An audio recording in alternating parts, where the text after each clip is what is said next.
Welcome students, welcome in my channel. I am Sheikh Nasir with you. অনেকেই request করেছিলে যে sir tense নিয়ে যদি একটু বিস্তৃত আলোচনা করে দেন তাহলে আমাদের খুব সুবিধা হয়। তাই আজকে তোমাদের জন্য ভিডিও নিয়ে এলাম যেখানে টেন্সটা তোমাদেরকে সহজভাবে বুঝিয়ে দেওয়ার চেষ্টা করব। চলো শুরু করা যাক। শুরু করার আগে বলি, যদি এই ভিডিও ভালো লাগে, যদি তোমরা কনসেপ্টটা বুঝতে পারো, বন্ধুদের সঙ্গে শেয়ার করো এবং অবশ্যই কমেন্ট বক্সে জানিও যে তোমাদের এই ভিডিও কেমন লেগেছে। চলো,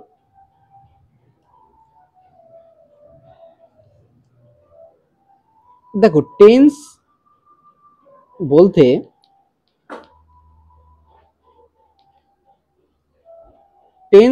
বলতে আমরা কি বুঝি? টেন্স অর্থে আমরা কাল অর্থাৎ সময়কে বুঝি, তাই তো? টেন্স বলতে এই জিনিসগুলোই কি বুঝি, তাই না? যে কোন সময়ে কোন জিনিস সেটা বোঝাতে বোঝার জন্য আমাদের টেন্স কাজে লাগে। আমরা বিভিন্ন জিনিস বলার সময় আমরা সেটাকে কি করি? ভাষার ব্যবহার করি, ল্যাঙ্গুয়েজ ব্যবহার করি। আমাদের নেটিভ ল্যাঙ্গুয়েজ কি? আমরা বেঙ্গলি ল্যাঙ্গুয়েজ ব্যবহার করি। এই বেঙ্গলি ল্যাঙ্গুয়েজের যে স্ট্রাকচার, প্রত্যেকটা ভাষার একটা যদি সঠিক রূপ, মানে যদি সঠিক ওয়েতে মানুষকে বোঝাতে চায়, তার একটা সঠিক স্ট্রাকচার থাকা দরকার। তাহলে আমাদের এই ল্যাঙ্গুয়েজের সঠিক স্ট্রাকচারটা কি? Subject, object and verb. Subject কর্তা, অবজেক্ট কর্ম এবং ভার্ব হলো ক্রিয়া। আমরা এই হিসেবে বলি। যেমন আমরা কি বলি বাংলায়? যদি বলি আমি কাল যাব, এই যে আমি কাল যাব, এই আমি হলো সাবজেক্ট, কালটা হলো অবজেক্ট এবং এটা হলো ভার্ব। তাহলে এই সেন্সে আমরা কিন্তু ব্যবহার করি। কিন্তু আজকে আমরা কি শিখবো? কোন ল্যাঙ্গুয়েজ শিখবো? আমরা শিখবো কিন্তু ইংলিশ ল্যাঙ্গুয়েজ, তাই তো? এই যে ইংলিশ ল্যাঙ্গুয়েজ শেখার জন্য যে আমাদের যে দরকার হয় সেটা একটা স্ট্রাকচার। সেই ইংরেজি স্ট্রাকচারটা কি? Subject plus verb plus object. তাহলে এইটার থেকে এটার কিন্তু একটা ডিফারেন্স রয়েছে, তাই না? একটা ডিফারেন্স রয়েছে। যেমন আমি যদি ওটাই বলি তাহলে এইভাবে বলবো, আই শ্যাল গো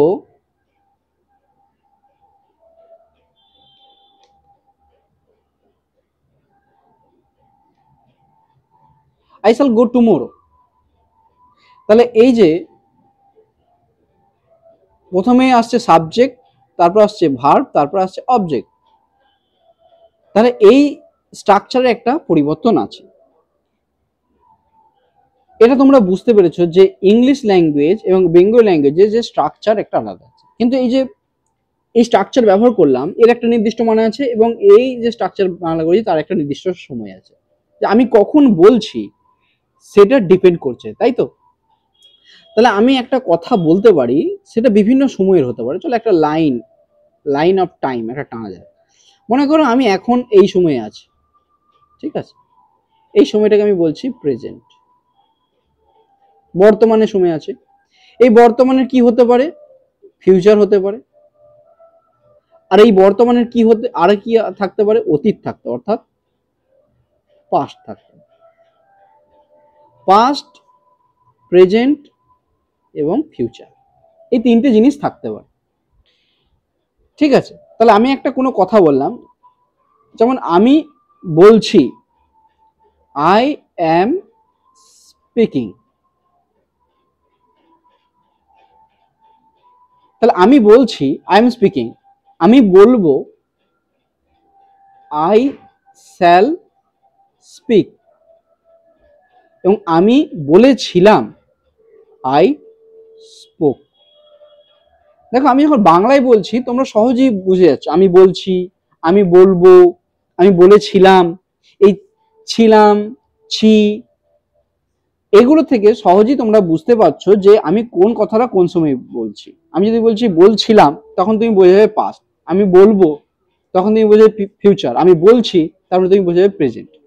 কিন্তু ইংরেজিতে এটা কিভাবে বোঝা সম্ভব, সেগুলোও কিন্তু একটা ট্রিক্স আছে। যদি তোমরা সেই ট্রিক্স যদি বুঝে যাও, তাহলে কিন্তু তোমাদের ইংরেজিটা খুবই সোজা হবে। এই যে সময়, কাল, টেন্স, এটাকে চলো তিনটে প্রধান ভাগে ভাগ করি, যেটা অলরেডি ভাগ করেছি, পাস্ট, প্রেজেন্ট অ্যান্ড ফিউচার। এবং এই যে প্রত্যেকটা ভাগের একটা মূল চারটে ভাগ থাকে। প্রেজেন্ট টেন্স, ধরো এই প্রেজেন্ট টেন্স এর কটা ভাগ আছে?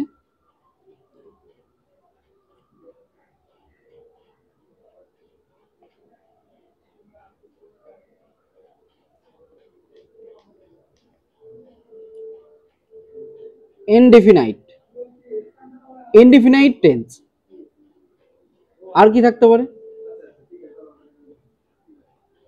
কন্টিনিউয়াস টেন্স, পারফেক্ট টেন্স, এবং লাস্টে পারফেক্ট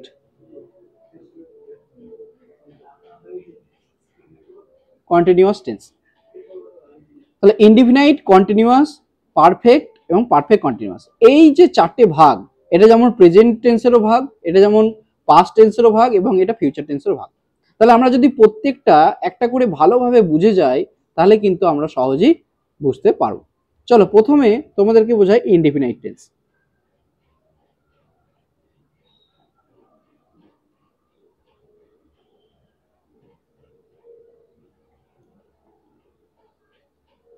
ইনডিফিনাইট টেন্সের যে স্ট্রাকচার, প্রেজেন্ট, আগে প্রেজেন্টে বোঝায় সাবজেক্ট প্লাস V1, তার সঙ্গে এস বা ইএস হতে পারে, প্লাস অবজেক্ট। এটা হলো structure, subject plus V1 plus object. যেমন আমি একটা এক্সাম্পল বলছি, we eat rice, subject, verb, object. দেখো এটা সাবজেক্ট, এটা V1, এটা অবজেক্ট। এই যে ইট, এটা যে V1, সেটা কি করে বুঝবো? এর জন্য তোমাকে ডিটেলসে পড়াশোনা করতে হবে, যে প্রত্যেকটা ভার্বের কি কি স্ট্রাকচার, যে V1, V2, V3, V1, V2, V3, সেই স্ট্রাকচারগুলো তোমাকে একটু খেটে পড়াশোনা করতে হবে, তবেই তুমি বুঝতে পারবে, যে তবেই তুমি ইউজ করতে পারবে। যেমন ইটের V1 হলো ইট, V2 হলো এট, এবং V3 হলো ইটেন। তাহলে এই যে স্ট্রাকচারগুলো তোমাকে বুঝতে হবে। তাহলে সবসময় মনে রাখবে যে ইনডিফিনাইট টেন্সে সাবজেক্ট আর ভার্বের V1 প্লাস অবজেক্ট। এবার ইনডিফিনাইট টেন্স বলতে তোমরা কি বোঝো, কি সেন্সে বোঝো? ইনডিফিনাইট টেন্স সেইটাই বোঝাবে যেটা তোমার কি রেগুলার, রেগুলার অ্যাক্ট, প্রতিনিয়ত কাজ।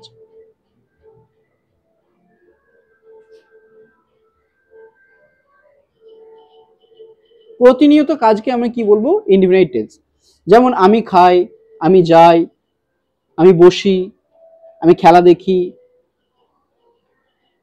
সে নাচে। তাহলে এই ধরনের যে বাক্যগুলো, এগুলো কি বোঝায়?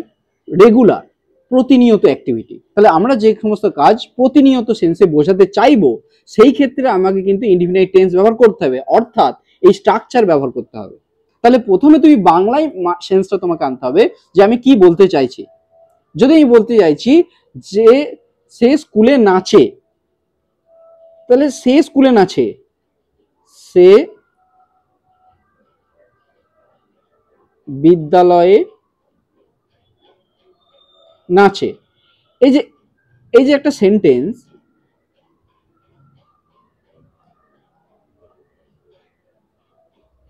এই যে একটা সেন্টেন্স, এই সেন্টেন্সটা একটা সাবজেক্ট আছে, একটা ভার্ব আছে, এবং একটা অবজেক্ট আছে। দেখো প্রথমেই বলেছিলাম যে এটা বাংলা সেন্টেন্স, বাংলা প্রশ্নে প্রথমে সাবজেক্ট আসে, তারপরে অবজেক্ট আসে, তারপরে ভার্ব আসে, তাই না? তাহলে এখানে সাবজেক্ট, অবজেক্ট, ভার্ব। তাহলে ইংলিশে করতে গেলে আমাকে কি করতে হবে? এটা এস ভি ও এই ফর্মে আনতে হবে, হ্যাঁ কি না? এস ভি ও ফর্মে আনতে হবে। তাহলে কি করব? সাবজেক্টটা থাকবে প্রথমে, সাবজেক্ট ইংরেজি হি অথবা সি, আমরা হি ধরছি এখানে। এবার ভার্ব আনতে হবে, নাচে, নাচার ইংরেজি কি? ড্যান্স।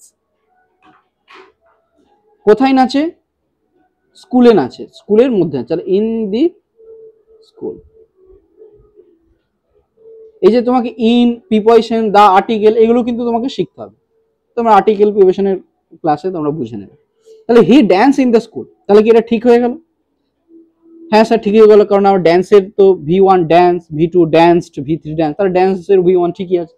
হ্যাঁ আপাত দৃষ্টিতে মনে হচ্ছে ঠিক আছে, কিন্তু তোমাদের এখানটা ভাবা উচিত যে স্যার এখানে বলেছে এস বা ইএস কখন হয়, এটাও তো ব্যবহার করতে হবে। তাহলে এটা কিন্তু এখন আপাত দৃষ্টিতে কারেক্ট নয়, তোমরা অনেকেই এই ভুলটা করে থাকো।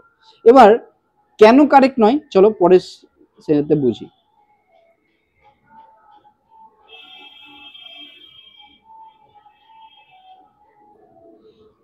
দেখো এস বা ইএস ইনডিফিনাইট টেন্সে কখন ব্যবহার করব? ইনডিফিনাইট টেন্সে আমরা কখন ব্যবহার করব এস বা ইএস? দেখো এর জন্য আমাদেরকে দুটো জিনিস মাথায় রাখতে হবে। একটা হলো পার্সন, আর দ্বিতীয়টা হলো নাম্বার।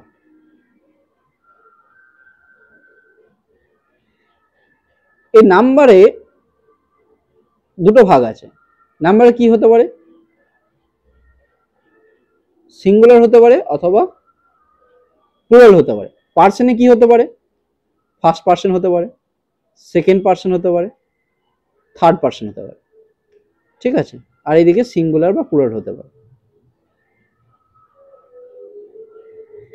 তাহলে ফার্স্ট পার্সন মনে রাখবে আমি আমরা, প্রথম ব্যক্তি, প্রথম কারা? আমি আমরা, তাহলে আই উই, আমি আমরা, আইটা একজনকে বোঝায় তাই সিঙ্গুলার, প্লুরাল উই। তুমি তোমরা, ইউ ইউ, তুমি সিঙ্গুলার, তোমরা প্লুরাল, দুটোর কিন্তু ইংরেজি একই, ইউ ইউ, তাই দুটো ক্ষেত্রে আমি ইউ ইউ বসিয়েছি, এটা সেকেন্ড পার্সন। থার্ড পার্সন বাকি যারা আছে, আমি আমরা তুমি তোমরা বাদ দিয়ে যা আছে, কি কি থাকতে পারে? হি থাকতে পারে, সি থাকতে পারে, ইট থাকতে পারে, এনি নেম, যে কোনো নাম থাকতে পারে, এগুলো সব সিঙ্গুলারে। আর প্লুরালে কি আছে? দে থাকতে পারে, তাহারা থাকতে পারে, তারা থাকতে পারে।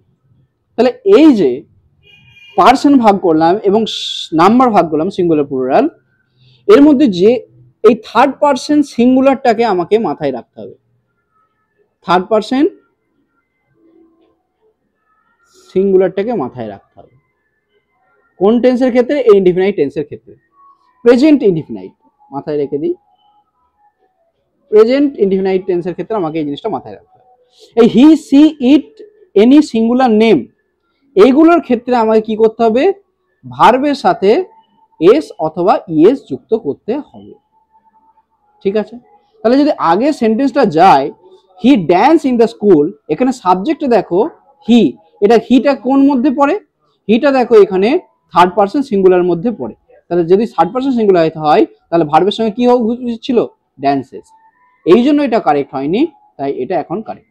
তাহলে হি ড্যান্সেস ইন দ্য স্কুল, এটা হলো কারেক্ট ফর্ম। বোঝা গেল?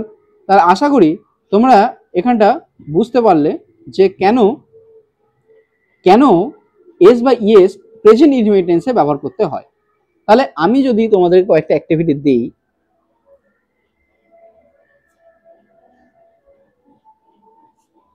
তাহারা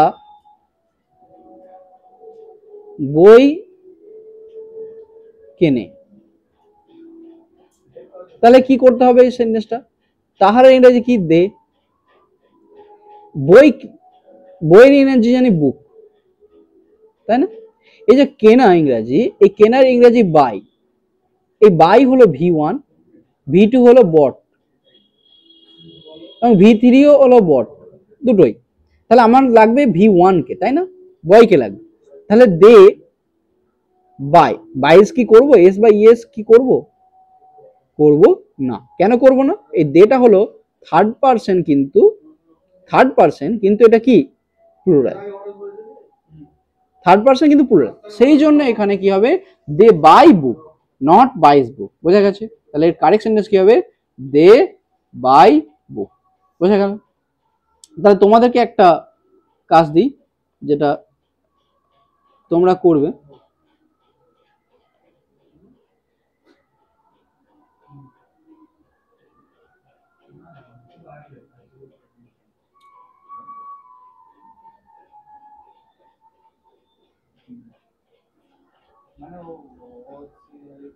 আমরা পাহাড়ে বেড়াতে যাই, ঠিক আছে, এটা করবে।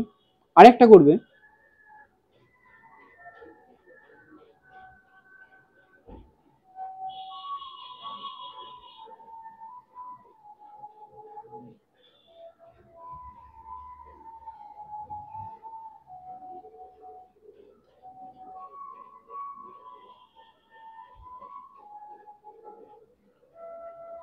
রাম পড়াশোনা করে না, ঠিক আছে। এই দুটো কাজ তোমরা করবে নিজে থেকে। চলো, থ্যাংক ইউ ফর টুডে।